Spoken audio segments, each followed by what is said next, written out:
Coming up on this edition of Second Alarm, we'll meet the newest recruit class from the Spokane Fire Department.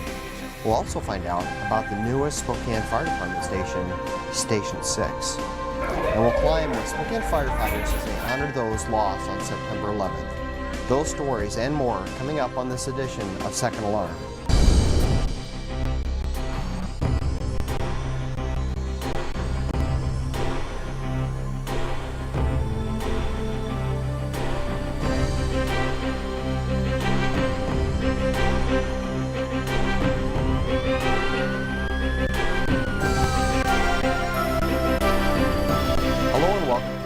Of Second Alarm.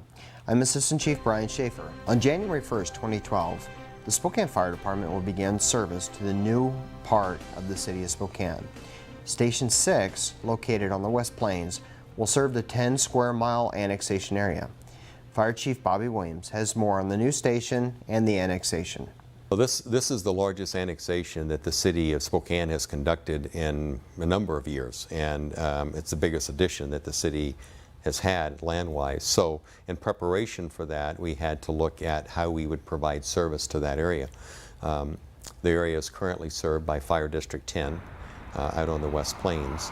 So working with Fire District 10, we took information about the history of the incidents they responded to, where those incidents occurred, the locations, the types of incidents, etc. And then we started evaluating where might a fire station location be able to go that could best serve the entire area. Fire District 10 has a station, but it's in the center of Airway Heights, so it's really not central to the annexation area. Spokane International Airport has a fire department, but that fire department is behind the secured gate because of FAA regulations. For security, they have to be behind the secure gate. So utilizing that station and trying to respond out into the annexation area was difficult to do. So we evaluated the current facilities that were in place first before we made a decision to be able to go forward with building a station. That station area has between 350 and 450 incidents per year. Like the rest of the incidents that we respond to in the city of Spokane, between 80 and 85% of those incidents are emergency medical in nature. And that's pretty much the same call volume type breakdown that we have in the rest of the city of Spokane.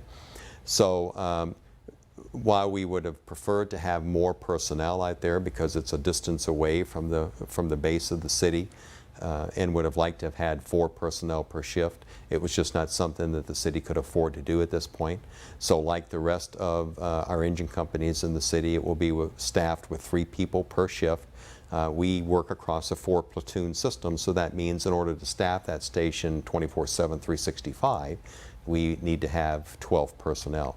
So looking at where the incidents were located, looking at the road network of how to best get around, and really understanding that until we are out there and serve the area for a while, we really don't know the best fire station location. We decided to start out with a temporary type fire station. And we're leasing property from the airport in the tech park on Spotted Road that we believe gives us the best access using the road network that's out there to get around. And what we will do is we had a design committee made up of members of the fire department. We hired an architect, Nordstrom Olson architect firm, who's had experience in building fire stations before.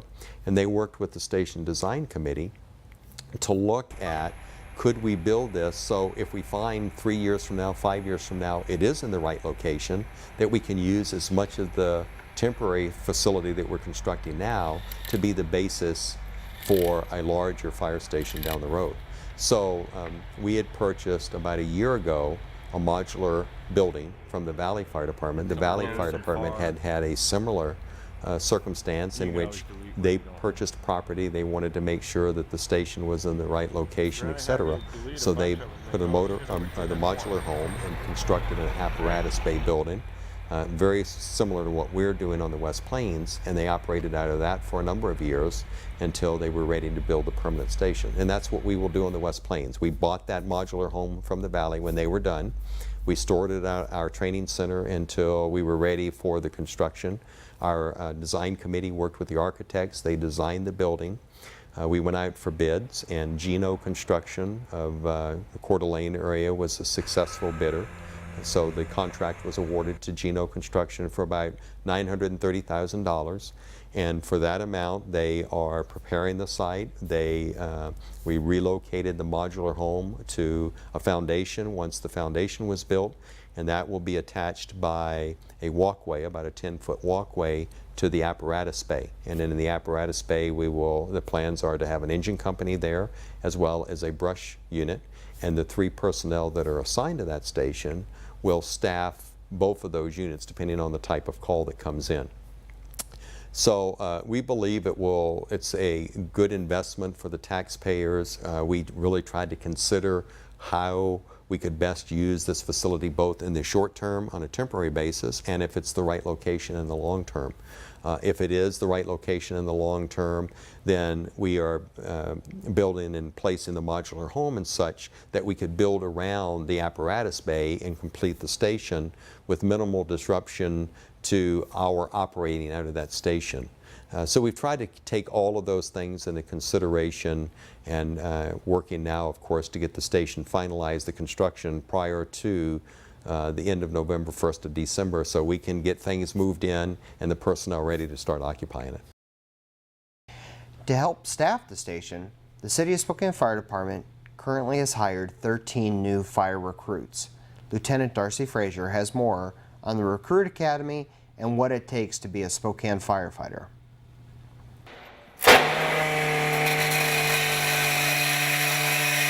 Currently, the Spokane Fire Department has a Recruit Academy.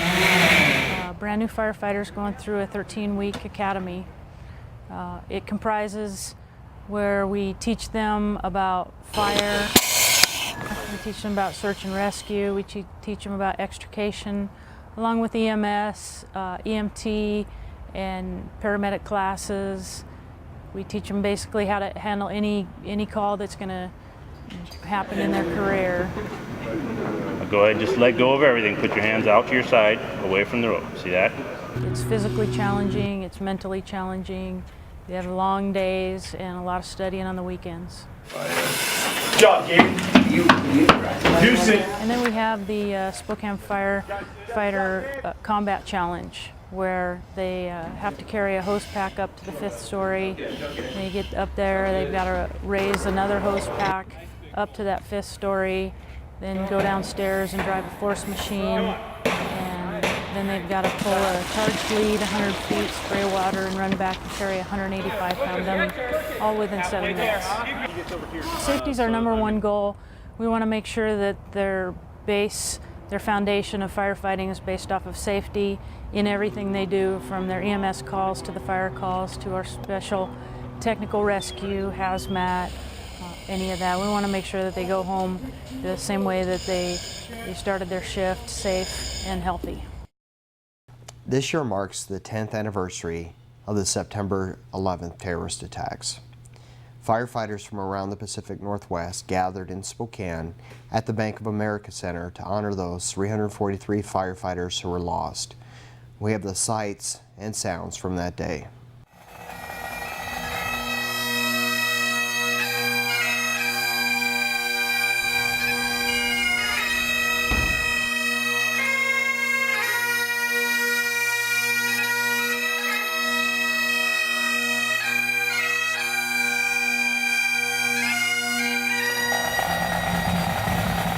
We're here to honor the brave 343 members of the Fire Department of New York who lost their lives 10 years ago today, September 11th, 2001. We're here to make sure that those 343 are never forgotten. Firefighter Thomas A. Casoria, Engine 22. We're here carrying those pictures, symbolically doing a climb that they were unable to finish. And in 55 other locations across the country on this day, there's other firefighters just like us doing the same thing. This is Thomas Kelly. He was on ladder 15. I found out when I read his bio that he actually worked on the World Trade Center building when they were building it in 1971. And unfortunately, he ended up dying in the same tower that he helped build. And on the bio here, it said that he was so proud of that the first date with his wife, he took her to the 40th floor and showed her where he was working. So I thought that was very cool. When I practiced this a couple weeks ago, I thought that was a big building, 110 stories, and it's hard to fathom really, standing here at this building. But to do this building 6 times, I think every step I'm going to think about number 1, Thomas Kelly. I think it's my prime objective, and number 2, to think about all the guys that were killed on September 11th, and all the citizens too that died in those attacks. I'm climbing for firefighter Brian Sweeney. He was working on Rescue 1 on September 11th. He was actually working on his day off, which kind of means a lot to me. It shows you that he was there even though it wasn't even his duty shift. And I've heard stories about other guys that did the same thing. They were off duty and grabbed their gear and went, and just kind of means a lot to me. It shows you the kind of people that the fire service tends to breed.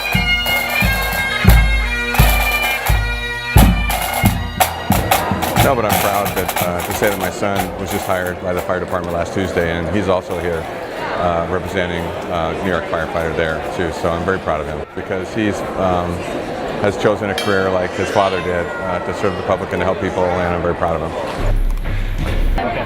Michael Fiore. They were doing their job, and they had no idea what was going to happen when they went up the towers. And helping the thousands of people out of the building, I feel it's my privilege and honor to honor them.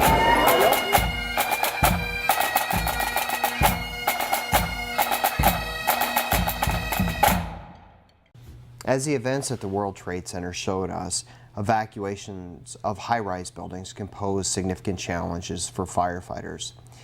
The management at the Bank of America Center recently held a fire drill and invited the Spokane Fire Department to participate. It was an opportunity for the building tenants to practice their escape plans in a realistic scenario.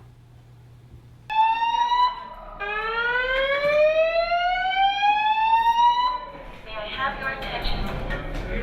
Attention, attention, attention. This is an all-floor fire alarm evacuation drill.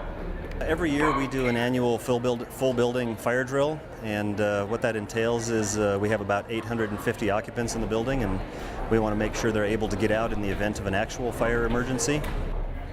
We took part in this drill in order to let the people see what happens when we do climb the floors with our equipment, with our fire attack hose, high-rise hose packages, SCBAs, and crossing paths with the people coming out.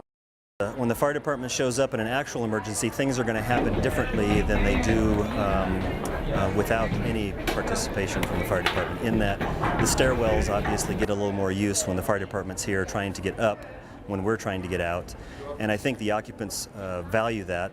We certainly value it because it adds realism to the drill, and it's all about being as real as we can without actually injuring someone. Command from Ladder 4. To let us know that our radios sometimes work on some channels in these buildings, let the people know, our firefighters know what it is to understand our high-rise SOPs and policies, and it just gives us a good chance to see what we can do. When the fire department shows up in an actual emergency, things are going to happen differently than they do without any participation from the fire department, in that the stairwells obviously get a little more use when the fire department's here trying to get up when we're trying to get out. And I think the occupants value that.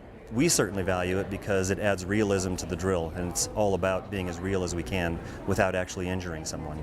This September, the Spokane Fire Department implemented a new automated voice dispatch system. The system is already saving lives by improving response time to emergencies. Communications Center Manager Captain Jay Atwood has more on the new system and how it truly benefits the citizens of Spokane. What's the location of your emergency? And what's the problem there? Spokane Fire Department, the Combined Communications Center, Dispatch Center, we've made a couple of significant changes or improvements this month. The 2 systems that we put in place, first system is called Locution, and it's an automatic voice dispatch system. Charlie call, Spokane Engine 104 West 5th Avenue, 5th and Brown Medical Building, chest pain. So what happens is as the dispatcher enters the call goes through the system and automatically does a computer-generated voice dispatch so that the dispatcher doesn't have to take their focus away from the caller. And how far along is she? The computer is doing the actual dispatch itself. Bravo call. Spokane Engine 8, AM 136. The dispatcher can focus on the caller and continue asking questions to help the citizen that's on the phone. Is she having contractions at this time? Essentially, the way things were done before, dispatcher would take a call for help. They would input certain criteria into the CAD system, figure out which units need to be sent. They would send the tones out. They would get on the radio and they would state where the emergency was and which apparatus were supposed to respond to this incident, etc. Delta call, brush 44, 19421 North. The two things that we found in that process, one is that, especially on the EMS calls, that process was taking away from the dispatcher's attention to the caller. And so what was happening with that caller was that little pause that was occurring because the dispatcher took their focus away from the caller to make the dispatch. They were losing control of the caller, so to speak. Sometimes the caller thought that we may have hung up on them because they couldn't hear what was going on our side of things. And then when the dispatcher did get back to the caller, it took them a significant amount of time to kind of regroup that caller, get them focused back on what we were trying to do, which was either, get some more of our questions answered or us tell them what they can do on their side of things to help the patient out that they have there. She did have some loss of consciousness. How old is she? In addition to the locution system, the automatic voice dispatch, we're also implementing a new procedure in dispatch called quick dispatch, and they go hand in hand. Essentially, the dispatcher, once they answer the call for help, determine that it's an EMS emergency, medical emergency, they ask some initial questions, 5 questions, enables that call in our CAD system, our computer-aided dispatch system, to be pulled out of what we call waiting, meaning it's ready to be dispatched. The dispatcher taking the call or another dispatcher working on the floor that sees that call's in waiting can pull that call out, make the dispatch, and our hope is that we're going to get those dispatches out in less than 60 seconds. When you're talking about response times for the crews in the field, every second that we can shave off of that process of getting that call dispatched helps. Bottom line is that implementation of this system is good for the citizens because we're going to be able to get information in and out of our system quicker. We're going to be able to get the dispatch out quicker to the stations, and in turn, the firefighters are going to be able to get in the truck and rolling to the scene of the emergency that much quicker. Literally every second counts, and this is one of those ways that we're going to be able to improve our performance standard and get help to Mr. and Mrs. Smith that much quicker. That's all for this edition of Second Alarm. You can find back episodes of Second Alarm and other Spokane Fire Department videos on our YouTube page. If you have any questions or comments, please feel free to send us an email at fire@spokanefire.org or give us a call at area code 509-625-7000. Stay safe.